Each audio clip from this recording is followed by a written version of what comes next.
What is going on, guys? It is WrestleMania here, back with some more news. Join us now as we look at the wildest news stories and rumors you need to know, including Jey Uso response to the most overrated wrestler award. Is Finn Balor now a babyface? WWE wrestlers are frustrated with creative. A former WWE tag team are now all elite. An ex-UFC and WWE star being released from prison. WWE gave away the masked man's identity. Stephanie McMahon goes public with WWE wrestler relationship. Randy Orton goes viral for the most wholesome moment ever. Logan Paul and controversy again, and much more. Be sure to subscribe and hit that notification bell for daily wrestling videos, and follow us on Facebook for exclusive lists. Now let's do the intro and get straight into our first story.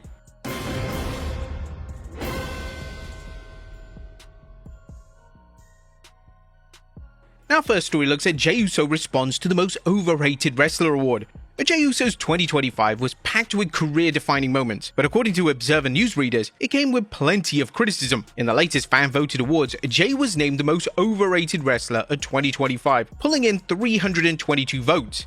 He finished ahead of CM Punk with 177 votes, Jade Cargill with 89 votes, Evil with 44, and Seth Rollins with 42 to take the unwanted honor. Now on paper, the results feel a little surprising. Jey won the Men's Royal Rumble, captured the World Heavyweight Championship at WrestleMania, and then later added the World Tag Team titles with Jey Uso. That's a massive year by any standard. But from early 2025 into 2026, Jey has become one of WWE's most polarizing names. A wave of online criticism followed some of his biggest wins.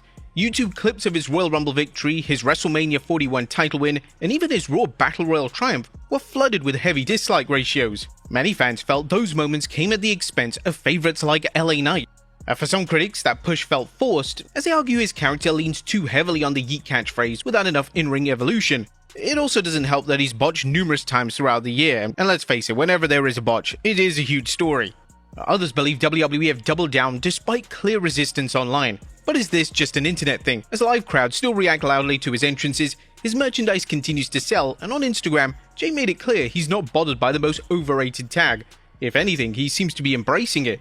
Now, instead of firing back or getting defensive, as he usually does, he brushed it off with a short message saying, "Y'all really love me." He actually didn't go on a rant or have a breakdown, but the same awards also labeled Booker T as the worst television announcer and WWE as the worst promotion of the year, showing just how split fans can be.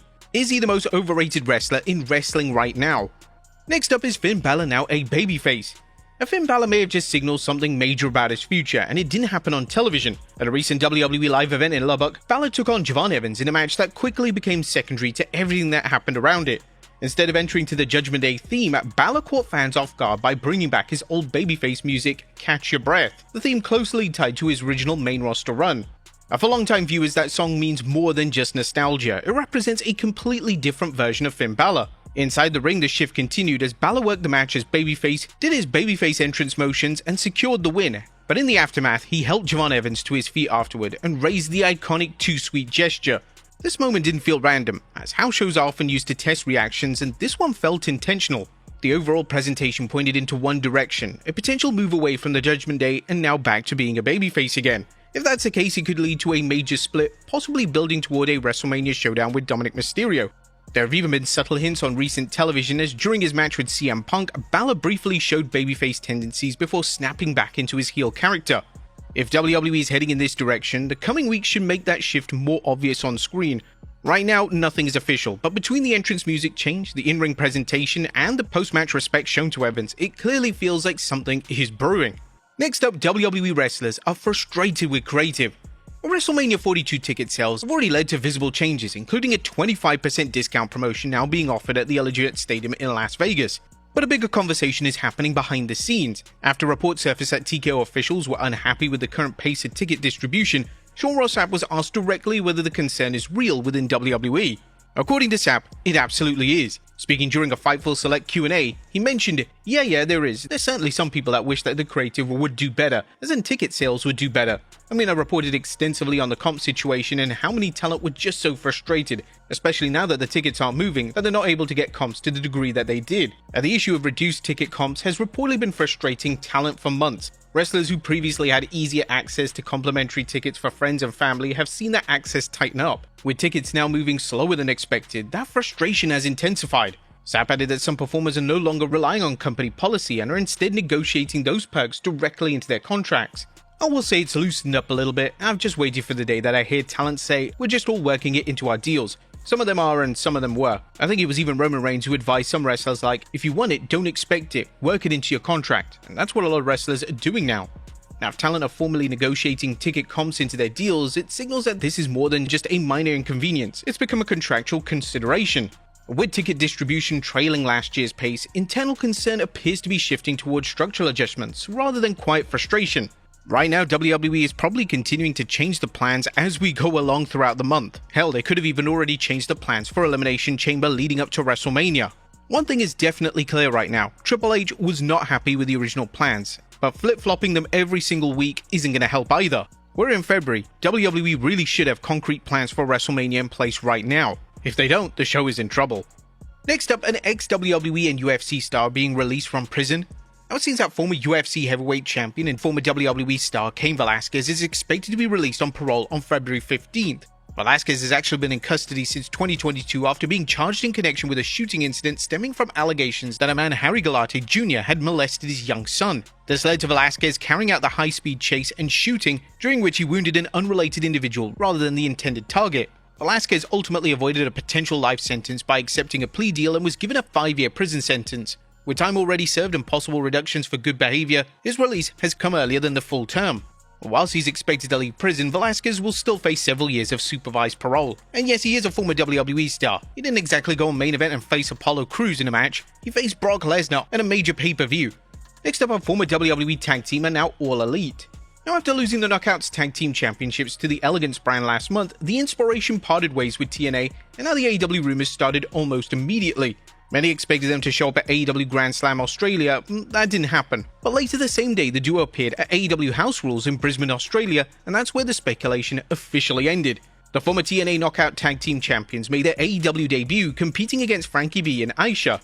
After the match, they grabbed the mic and officially confirmed that they are now All Elite. As of now, there's no word on contract length or additional details surrounding the deal, but we're wishing them the best of luck.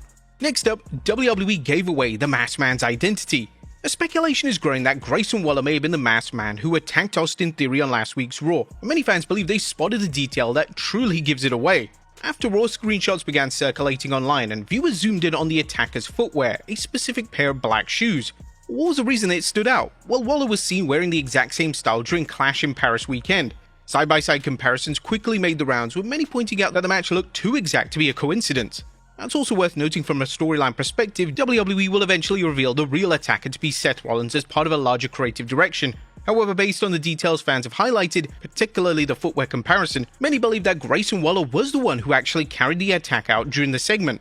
With eagle-eyed fans catching even the smallest details, WWE would have likely advised Waller to be cautious about not giving anything away, maybe even changing his footwear the next time he appears on WWE television. Next up, Stephanie Vaquer goes public with WWE wrestler relationship. A love was definitely in the air for Valentine's Day, and two rising WWE stars made it officially public. Stephanie Vaquer and Miles Bourne confirmed the relationship with a heartfelt Instagram post shared on February 14th. As the pair posted a cozy photo together, comments poured in within minutes congratulating the couple and celebrating the news. Bourne shared a heartfelt Instagram post praising Vaquer, referring to her as Mi Amor, aka My Love, and Mi Campeona, my champion. Then in May of 2025, fellow NXT star Obafemi added fuel to the speculation during a promotional segment ahead of NXT Battleground. He casually referenced to Bourne as Stephanie Vaquer's boyfriend, bringing their real-life relationship into the spotlight. Since then, the two have appeared together across various social media posts, but now with this Valentine's Day confirmation, there's no more guessing. It's official, and we're wishing the couple all the best. Next up, Randy Orton goes viral for the most wholesome moment. Randy Orton showed a different side of himself this weekend, and it had nothing to do with the ring. On Valentine's Day, Randy Orton took his daughter Brooklyn to her very first daddy-daughter dance at school. The moment was shared by his wife Kim Orton, who posted adorable photos that quickly began circulating on social media. In the pictures, Orton is dressed sharply in formal attire, standing proudly beside Brooklyn, who looks stunning in a dress and enjoyed the special night together. Fans reacted warmly online, praising the Viper for embracing fatherhood and showing a softer side away from WWE cameras. We're just hoping that nobody got RKO'd at the end of the night. Next up, WWE faces backlash over a recent promo. The WWE has officially dulled things up ahead of AAA's OVERRATED tournament and is doing it with a heavy layer of satire. The company released a 64-second vignette featuring the so-called original El Grande Americano. In the video, he's delivering a message in Spanish accusing an unnamed rival of stealing his gimmick. The video is kind of over the top, and the original El Grande Americano is speaking fluent Spanish. Hello, my name is El Grande Americano, a victim of identity theft. For the last 6 months, I've watched some guy running around impersonating a Mexican luchador, singing songs in Spanish, going so far as to date a Mexican woman, only to try and convince all of you being as authentic as me. This man doesn't know the history of Lucha Libre. He's a fraud. He's an imposter. I want you to all know with my victory in the OVERRATED tournament, I will go on to win the sword, represent Lucha Libre, and become the new AAA Mega Champion. Viva Mexico, Viva Lucha Libre, and Viva El Grande Americano. That segment did its job for what it was, but that's not what people were angry about. Fans quickly began pointing out what they believed are obvious generative AI elements in the visuals. Some criticized WWE for leaning on artificial production techniques, calling it lazy for a billion-dollar company, especially after similar backlash in March of 2025. That was when Dominic Mysterio's AAA mega title turned into the AEW Championship. Now others have pushed back on the criticism, arguing that the exaggerated visuals fit perfectly in the parody of the nature of the character. It's obvious Chad Gable can't speak fluent Spanish like this. Or maybe he's learned. But the production is supposed to be over the top, isn't it? We're talking about two men who aren't Mexican and playing a Mexican character. Why is AI the issue here? And finally, Logan Paul in controversy again. Logan Paul's rare Pikachu Illustrator PSA 10 card is back in the spotlight, but not just because of its value, but because of the controversy surrounding it. Paul purchased the card in 2021 for $5.275 million and even wore it during his WrestleMania entrance. It later became the centerpiece of Liquid Marketplace, a platform he co-founded that promoted fractional ownership of high-value collectibles. The idea was straightforward. Instead of buying the entire asset, investors could purchase digital tokens representing a share of it, but that's where the situation has now become complicated. Ontario regulators later accused Liquid Marketplace executives of running what they described as a multi-layer fraud. The allegations including selling unregistered securities, operating without proper license, misleading investors about the nature of the tokens, and misusing approximately $3 million in investor funds. Regulators argued that the platform functioned more like an internal database than true legal tokenization tied to enforceable ownership rights, and the platform eventually collapsed. And now that same Pikachu Illustrator card that is owned by Logan Paul is up for auction again, with the bidding already surpassing $6.6 million. The problem comes down to ownership rights. If the fractional tokens sold through the Liquid Marketplace did not legally transfer enforceable ownership of the physical card, then the investors may hold digital claims tied only to the platform, not the collectible itself. However, if investors were led to believe the tokens granted real ownership rights in the physical asset, selling it without resolving those claims could raise legal and contractual questions. Ultimately, everything hinges on what legal rights the tokens actually provide.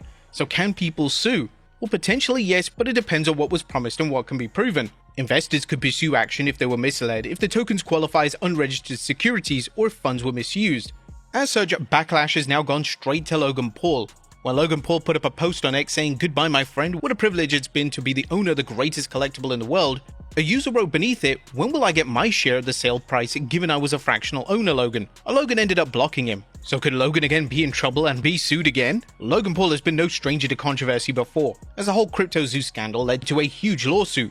But there you have it folks, the wildest news stories and rumors you need to know. Be sure to leave your comments down below, and I'll see you next time with some more wrestling content.